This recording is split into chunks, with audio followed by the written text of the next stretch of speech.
Vaccine की dose लेने के बाद भी रखें इन बातों का ध्यान, वरना हो सकता है संक्रमण। कोरोना वायरस संक्रमण से बचने के लिए टीकाकरण को सबसे अहम माना जा रहा है, लेकिन केवल वैक्सीन लगवाने से काम चल जाएगा ऐसा नहीं है।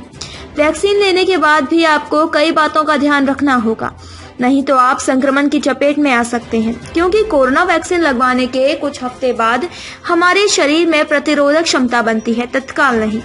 इसका मतलब है कि टीकाकरण के बाद भी कुछ दिनों तक व्यक्ति के कोरोना संक्रमित होने की आशंका रहती है।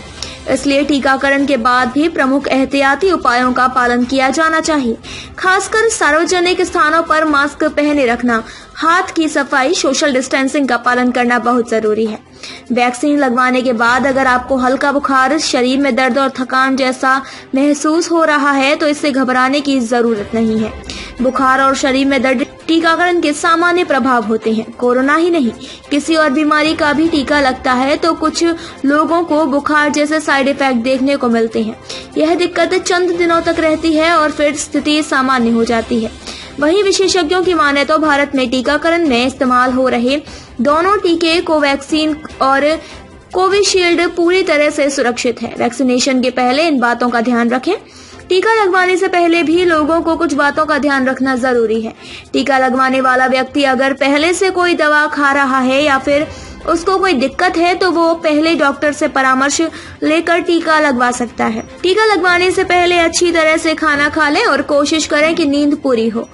शरीर थका हुआ नहीं होना चाहिए। अगर कैंसर या फिर शुगर से पीड़ित हैं तो इन पर नियंत्रण रखना जरूरी है। वहीं उन लोगों को वैक्सीन नहीं लगवाने चाहिए जो पिछले 1.5 महीने में कोरोना से संक्रमित हुए हैं या फिर जिनको ब्लड प्लाज्मा चढ़ाया गया हो। 2 मार्च से दूसरे चरण की शुरुआत। देश में कोरोना वायरस टीकाकरण के दूसरे चरण की शुरुआत 2 मार्च से हुई है। दूसरे चरण में 60 साल से अधिक उम्र के लोगों को टीका दिया जा रहा है। इसके अलावा 45 साल से अधिक वो लोग भी टीका लगवा सकते हैं और जो किसी गंभीर बीमारी से पीड़ित हैं। कौन सी बीमारी से पीड़ित लोगों को इस चरण में टीका लगवाना है, इसके लिए सरकार ने गाइडलाइंस भी जारी कर दी है। पब्लिक न्यूज डेस्क, देश और दुनिया की खबरों के लिए जुड़े रहिए पब्लिक न्यूज के साथ।